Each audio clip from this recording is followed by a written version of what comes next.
Marty, we're ready to go. Great. Thanks, Martin. Good afternoon, everyone. Marty Caverly here from Lowe. We are also joined by my colleague, Daisy Gock. She's in San Francisco. I'm down here in Los Angeles, not in the office, at home. And Martin Ramos is going to be driving this today. We'll be looking at questions and showing some videos. The purpose of our webinar today is to talk about hospitality at work. Hospitality at work is our property management company, third-party property management, as well as managing our JV properties. And it's an emphasis, it's a sort of reinvention of how you manage office buildings using the history that we have, long history of managing hotels. So today, what we thought would be interesting for you all is to review and talk about our experience in reopening a building in the age of COVID. And we're gonna focus on our Denver property that we recently started managing last year. The stay-at-home order in Denver was lifted May 11th, allowing 50% of the workforce to return to the office building. And there's been some interesting takeaways from that we'd like to share with you today. So with that, why don't we get started, Daisy, with the return to the office, what our tenants have told us. Sure, thanks, Marty. Thank you all for joining. Hospitality at Work is a very high-touch program, and we have a lot of dialogue with our tenants throughout the week. We communicate with them multiple times throughout a week. Those relationships really helped us in the last few months because we've been able to touch base with people pretty constantly, and we've gotten some good insights onto how tenants are returning to work. We now have a week and a half behind us in Denver, and what we found is that many tenants are not coming back immediately, as you might not be surprised to hear. Many of them are looking at June 1st or reassessing when they're going to come back at some point in June.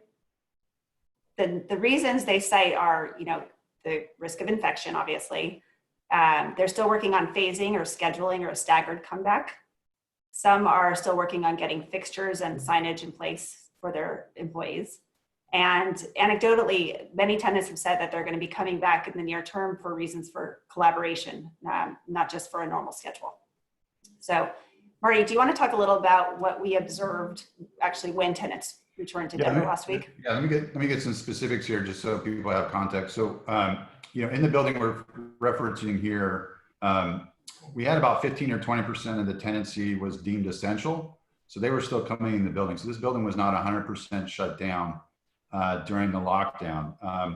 But what we've only seen is really a 5, maybe 7% increase in traffic since the lifting. And a lot of that is, companies are being flexible with their commute times. They're doing a blue team and a green team. They're staggering start times.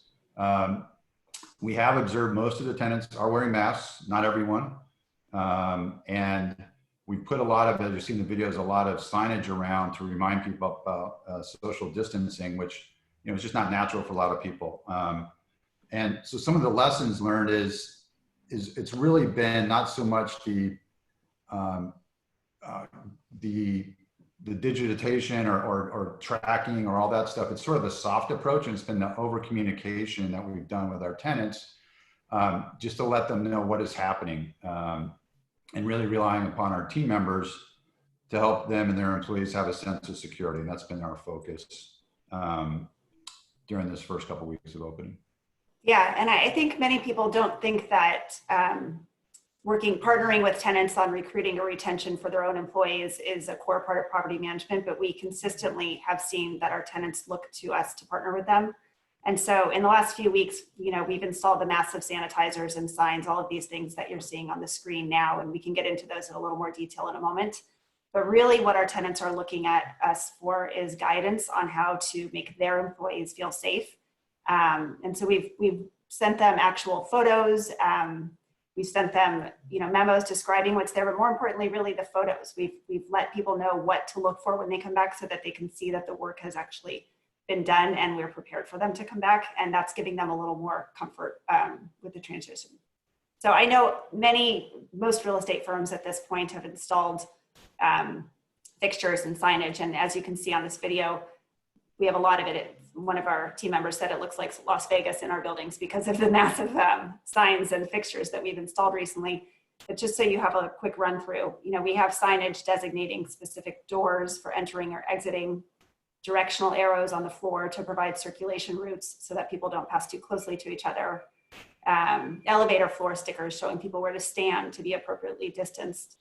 We have wait here stickers in elevator lobbies and in high trafficked areas so people aren't congregating too closely. CDC signs, you can see the booth sign here so that people are spread out throughout cafes or eating areas. We have mask signs notifying people to wear masks, stairwell signs, sneeze guards, touchless sanitizer stations, touchless access at entries. And where we haven't made those transition yet, or where we're unable to, we have tissues or wipe dispensers with attached trash receptacles. We have just a massive signs. So I think, as I said, many real estate firms are doing this right now, but maybe Marty, you can talk about some of the things that we did that were a little bit different. Yeah, I mean, some of it was just observations. I mean, Daisy and I happen to actually be in the Bay Area before the lockdowns were announced. This is the first week of March. And you could just tell, you could see the tenants reacting differently. You know, back then it was a fist bump. Now it's no bump at all. It's 6 feet away. But you could feel that because of their tech exposure to Asia, a lot of the tenants up there were already letting people work from home. And it was a trend that we sort of noticed. It was pretty obvious to us. And so within a couple hours, we'd already gotten on the phone with all of our building property managers in California, and then use that as a test case of how do we implement this across the portfolio, knowing that this was coming. Yeah, we shut down all of our programming actually the day that we were walking around downtown San Francisco in early March. You know, I think aside from all of this, as Marty said, we can look at our buildings as an area for being responsive to tenants. And so they're going to want to feel safe when they walk in, but they also have some different needs now than they had previously. One example is conference rooms in tenant suites where they might have, you know, a 12-person or 20-person capacity. Now they might be able to only fit 3 or 4 people in those conference rooms. And if our tenants are coming in for collaboration, their suites are not what they need them to be. And so as you can see here, we've taken rooms such as this is a 100-person training room. And by reconfiguring it for social distancing, we can seat, you know, 20 to 25 people comfortably with wide circulation patterns around it. And we can give our tenants an area where when they want to come in, they feel much safer than they might in their own suite. Another example to that is that we found, as you know, just as this is an example, many people are switching to webinars or Zoom meetings, and glass conference rooms might not be the best distraction-free place to do those. And so we found various suites throughout our buildings where we have private offices that can be turned into Zoom rooms, where we have installed the appropriate ring lights and laptop stands, and people can come in and do their business development or marketing meetings in a distraction-free space. So, you know, it's anticipating what our people need right now, and it's not necessarily going to be long-term, but it's being responsive to what this hybrid approach is going to be. And Marty can talk a little bit more about that.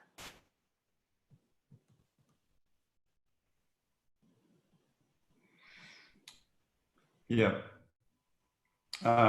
Daisy, if you can hear me, great. Yeah. I think one thing I wanted to mention there is you talked about us having a high touch approach. And as we've said, and for people who know us, I know one of our differentiators on the management side is we build community. And so it does pose the question, how do you build community in the age of COVID? And so we've really focused on the communication aspect, over communicating with tenants that aren't going to be in the building, as well as with tenants that are in the building, as a way to keep that community going, whether it's through weekly newsletters, both to our employees as well as to the actual tenants in the building to keep them informed. Right. We've also, I mean, with those newsletters and this hybrid workforce that we're working with now, we've adapted our program. So, you know, whereas we used to have fitness classes in our fitness center, those are closed for the time being. We've retained our fitness instructors and we've moved them to YouTube. And so we heard a lot of feedback from our tenants saying, you know, we miss the routines. We're at a loss right now with routines and we want to see familiar faces. And so we've shifted our fitness instructors so that people can keep up with the weekly routines that they're in and see a familiar face. We've increased volunteerism and service opportunities so that there are remote ways of helping people out. We've really tried to adapt not just to the people in our buildings, but to the people who are working remotely who we still consider part of our communities, and make them feel like they're part of those communities so that they want to come back. Yeah, I think that's very important, Daisy. I mean, I don't think people appreciate. I mean, if you haven't been in a hospitality at work building, it is a very different experience when you come in the lobby. We've stretched it. We have activities almost daily in these buildings that are meant to engage the tenants. And whether it's fitness activities, educational events, service initiatives, et cetera. So it's really, our challenge has been, how do we maintain that? And as I said before, it was through communication, and it started first with our property management team on site, and using emails customized to find ways to stay connected with them and people in their building. Tried to keep the communication upbeat. I mean, it's very easy to go down a dark rabbit hole on this stuff. And we really try to intersperse the factual, here's what you need to do to open your building, here's what you need to be safe, with other things that are happening in the community that are less dire. And we stayed consistent with our program, whether it's cultural or local programming, Earth Day notices, raffles to win a Mother's Day flower, et cetera. And we kept trying to do that stuff in the post-COVID or during the lockdown area, which, as we're seeing now, and we'll get into this as we've opened, has really paid dividends in how the tenants react and how they react to us, as well as their tenants willing, their employees willing to come back to work. Yeah, we've heard from a lot of tenants. I mean, there's a strong variability in how tenants are approaching coming back to work. A lot of people, though, have been feeling down after months of staying at home, and they really do want to connect with other people. And so the challenge now is, socially distanced, safe connection with people. And so, examples might include our tenants value blood drives. And previously we would do those in amenity spaces and bring a bunch of people into the building. Now we're looking at mobile blood drives, which can serve the same purpose, a little less efficiently, but in parking lots or outside areas. Or we are doing lunch and learns, or webinars in place of lunch and learns, rather. One of the signature events that we did for the last few years is our Tuesday treats. And every single Tuesday, tenants walk into the building and they're surprised by some sort of treat that they're given that is related to what's going on culturally or geographically in the world. And so it's a grab and go thing where we would have 50 to 60 people line up in our lobbies, and we'd be able to interact with 150 to 250 people on a daily basis and get a lot of feedback about how we can improve our program. And so with that, we have this huge, built out database of what tenants like and what they respond to. And we're continuing to look at that program and place it outside or place it socially distanced, or make sure that we can still get that feedback going with our tenants with everything that we've built without having them so close to each other. So, there's a lot of adaptation that's happening right now. And so far we're getting good feedback from our tenants that they want to participate in it. Yeah, I think you hit on it, Daisy. It's all about communication, tenant communication as well as employee communication. Going back to when the shelter in place first came out, March 16th, we were able to contact all of our tenants that had impacted and vendors within 3 hours, because we already had a game plan in place, and follow our playbook. It was really being a source of information and a bridge between all the government's agencies and what they were saying and what the practical nature was of being in a building during the restrictions. And we often went beyond guidance and restrictions. I think that people appreciated that, and it makes them feel more safe, which is our key goal here, particularly as we slowly reopen. And we did some other small things. I'm sure other people have done this, but I think it just shows how creative our team was. As the buildings emptied, the janitorial service had more free time. So we offered their services to clean out old refrigerators. So when they come back, they don't have to worry about that.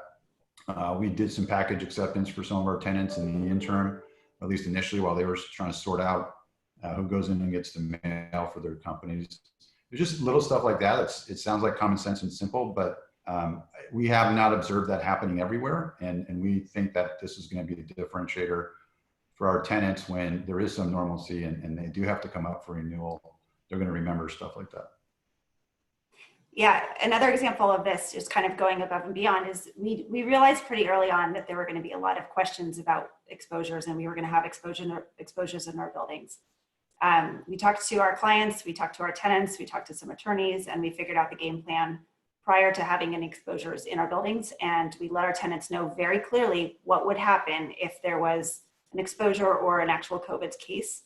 And those cases have happened. And so we've just followed this playbook, and we've consistently told our tenants whenever we are given this type of notification, following privacy rules, we've let them know what's going on in the building. And at first, a lot of tenants were scared or worried or concerned. And over the last 9 weeks or so, we've started hearing from tenants that instead, we send an email saying, I'm sorry, but there's been a case of exposure in the building. And the response has been, thank you for consistently telling us and for telling us the truth. And, as we all know, people are not going to come back into an office building until they feel safe.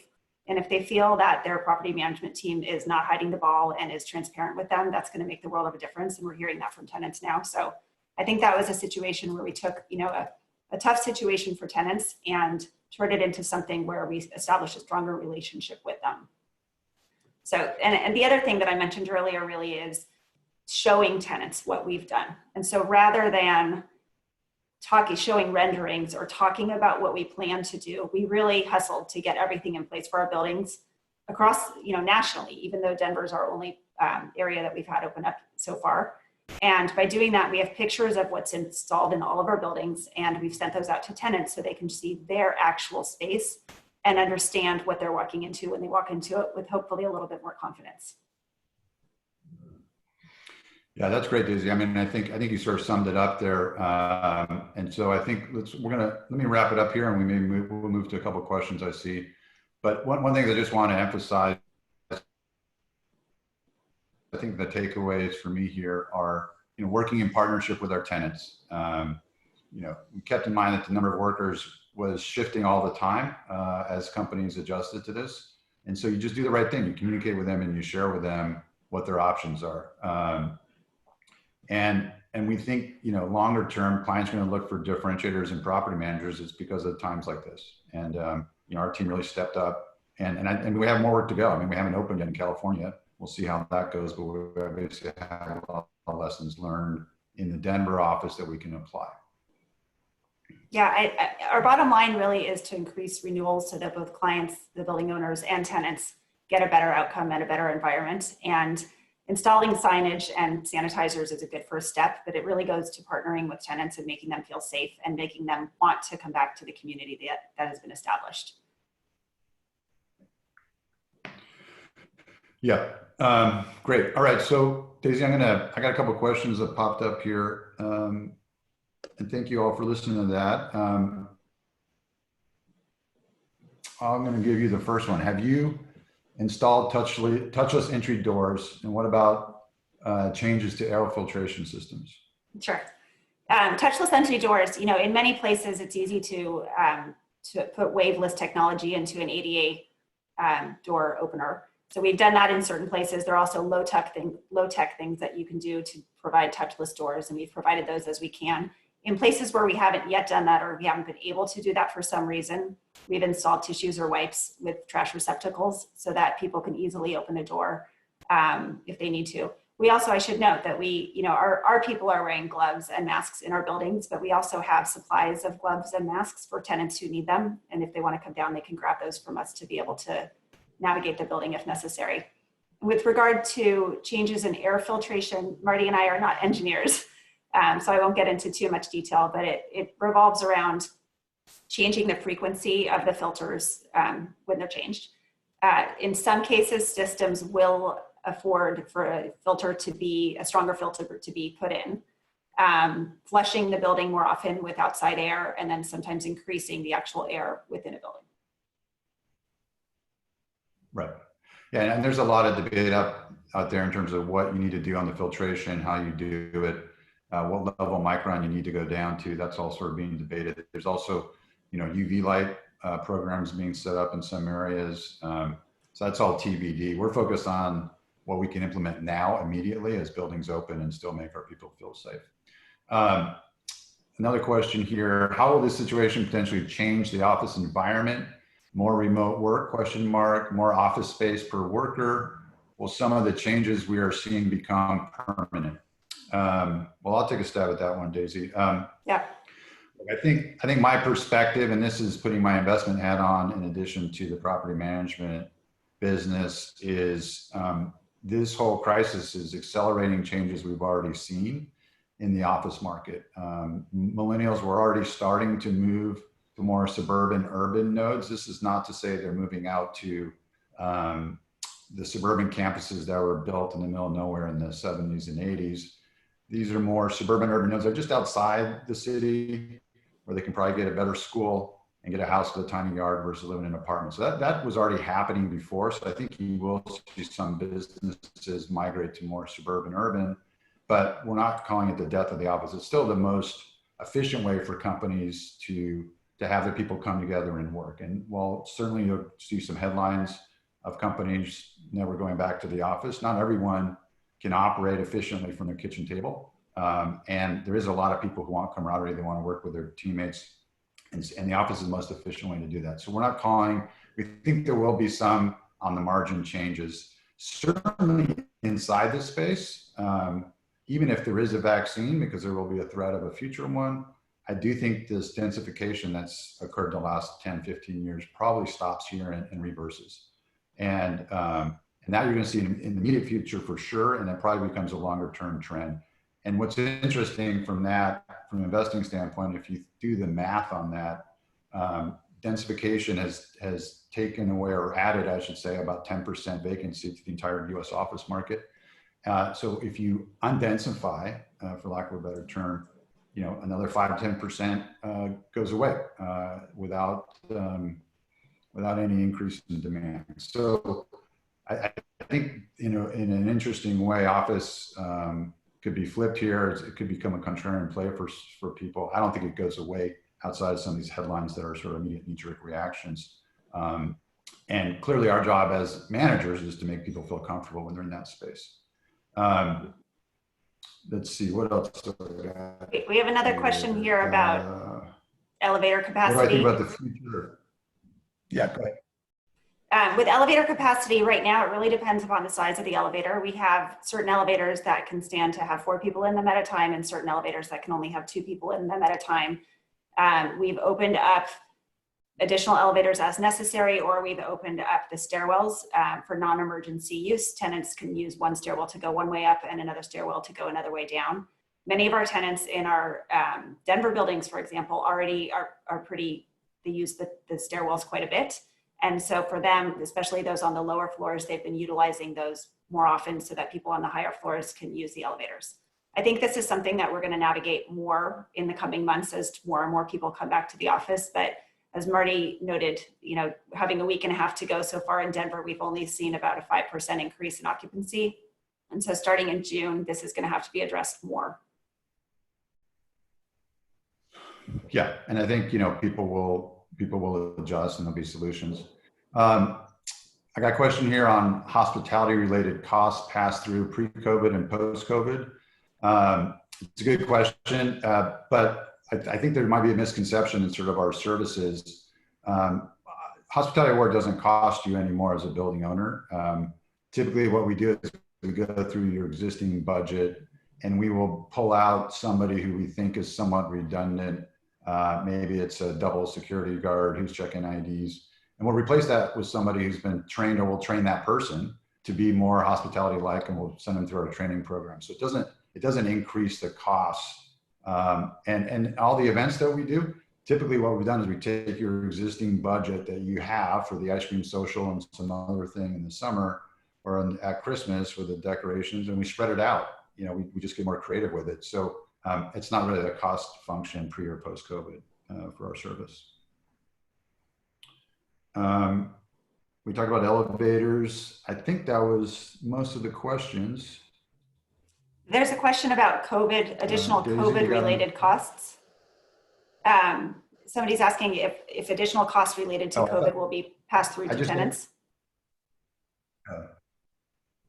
I was just going to say, with regard to the fixtures and the signage and everything that we've put in place, because we haven't had as many tenants in the buildings in the last couple of months, we haven't been doing as much programming. And so all of that's been absorbed in budgets that we already had that were going through the tenants. Yeah, and I think it's TBD going forward how, if there's some BOMA certified program that has to be done in every building, how that's handled. That's TBD. Okay, well, I think that's all our questions. I really want to thank everyone on the call who dialed in and listened to us. I want to thank my colleague Daisy for participating, and Martin for driving. And this has been recorded, so if you had to jump off early, if you'd like a copy, please reach out to us and we'll forward it on to you so you can share with your other colleagues. That's it. Thank you very much. Thank you.